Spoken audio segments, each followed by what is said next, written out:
Oke, hari ini kita akan menginstal WordPress menggunakan Docker di home server ya. Ini OS-nya bebas ya, selama bisa menggunakan Docker, artinya bisa diinstal. Bisa di Windows, bisa di Linux, atau bahkan di macOS. Karena konteksnya ini adalah home server, jadi kita akan masuk ke home server saya. Bagi yang belum menginstal Docker, bisa ke video saya yang membuat home server. Di sini ada timestamp-nya, jadi bisa mudah ya untuk ke bagian tertentu. Misalkan ini bagian Docker, silahkan ke bagian Docker. Teman-teman akan juga butuh integrasi dengan Cloudflare. Jadi di sini juga ada tutorialnya untuk integrasi domain dengan Cloudflare. Ya, untuk foldernya terserah ya. Kemudian kita bikin filenya ya, docker compose.yml. Kemudian saya udah siapin, tinggal di paste aja. Saya akan jelasin sedikit. Ini adalah nama kontainernya, terserah ya. Yang jelas kita akan menggunakan MySQL. Kemudian ini intinya adalah password dan username untuk si database-nya.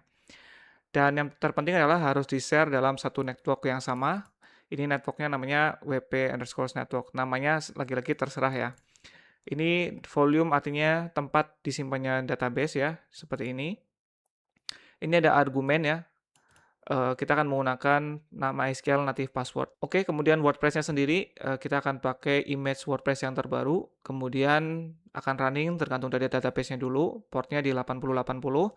Ini bisa diganti ya, terserah mau di port berapa, silahkan dicek mana yang tersedia. Sebagai contoh untuk di Portainer, teman-teman bisa cari katakanlah 8080.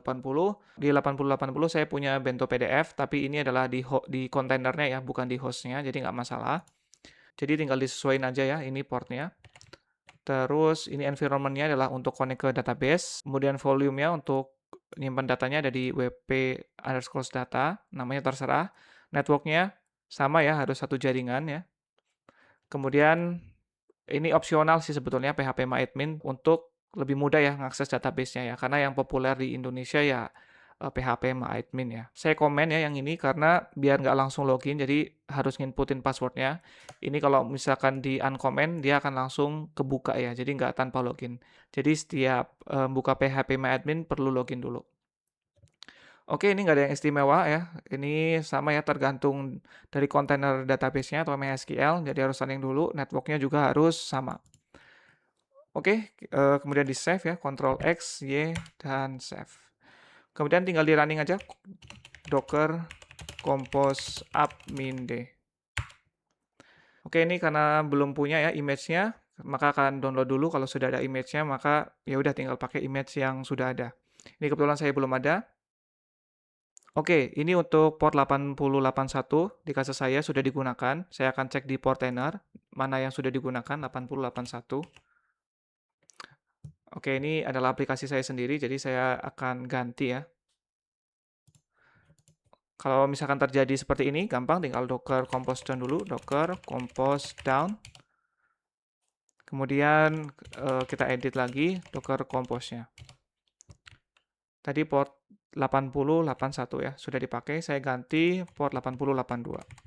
Ya ini jadi demonstrasi yang bagus ya kalau misalkan teman-teman mengalami konflik port seperti ini. Oke, kembali save docker compose upmin d. Oke, sudah berjalan ya, kita tinggal cek di sini WordPress. Nah, ini sudah running, ada di port 8080. Oke, 192, 219, 80, 80.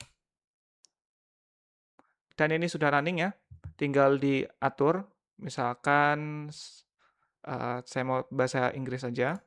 Oke, udah ini ya, tinggal install WordPress. Kemudian login, ini remember me aja. Oke, sudah terinstall WordPress-nya, cuman ini kan di lokal ya, kita akan tunneling menggunakan Cloudflare ya. Oke, kalau sudah tinggal pilih ya domainnya. Jadi tinggal quick search aja di sini, tunnel. Kemudian konektornya, saya mau pakai yang ini ya, karena ini server saya, di configure. Kemudian publish application route. Kemudian tinggal di add, di sini ada katakanlah WP tutorial ya. Domainnya Savariski, tadi port 8080 ya. Port 8080, oke. Kemudian save, oke sudah ini ya. Tinggal kita buka aja. Oke, teman-teman harusnya akan mendapatkan error seperti ini ya, SSL protokol error, karena memang ketika teman-teman input seperti ini, maka dia akan redirect ke 8080 karena memang kita perlu masih adjust ya untuk di WordPress Docker-nya. Oke, kita kembali ke Docker Compose ya. Kemudian di sini kita Docker Compose down. Kemudian nano docker compose.yml. Nah, di sini kita akan tambahkan konfigurasi di environment seperti ini ya. Saya paste aja. Oke, jadi intinya kita akan define ya si variable WordPress home sama site URL-nya ke domain atau subdomain yang mau kita arahkan di tunnel ya. Jadi seperti ini ya. Nah, satu lagi ya, kita perlu update yang variabel di PHP-nya ya. Ini kan variabel PHP ya, tanda dolar. Kita double ya, karena di Docker Compose, dolar itu artinya untuk escape. Jadi pastikan tanda dolarnya double ya. Di sini double 1, 2, 3. Kemudian kita save. Docker Compose admin d. Oke, sudah running lagi. Selanjutnya kita akan coba ya, kita hilangkan ini. Ini masih ke redirect mungkin karena cache ya. Kita coba di incognito ya. Kemudian kita paste di sini.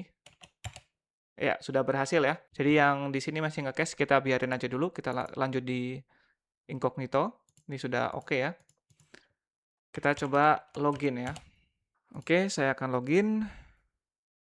Oke, berhasil ya. Ini sudah bisa kita katakanlah buat post ya katakannya. Add all post. Oke, kita akan coba edit hello world ya. Edit hello world. Oke. Oke, hello world edited. Oke, kemudian save. Tinggal kita coba ya di sini ya. Oke, sudah jadi ya edited. Kita coba back ke sini lagi, takutnya nge-redirect lagi.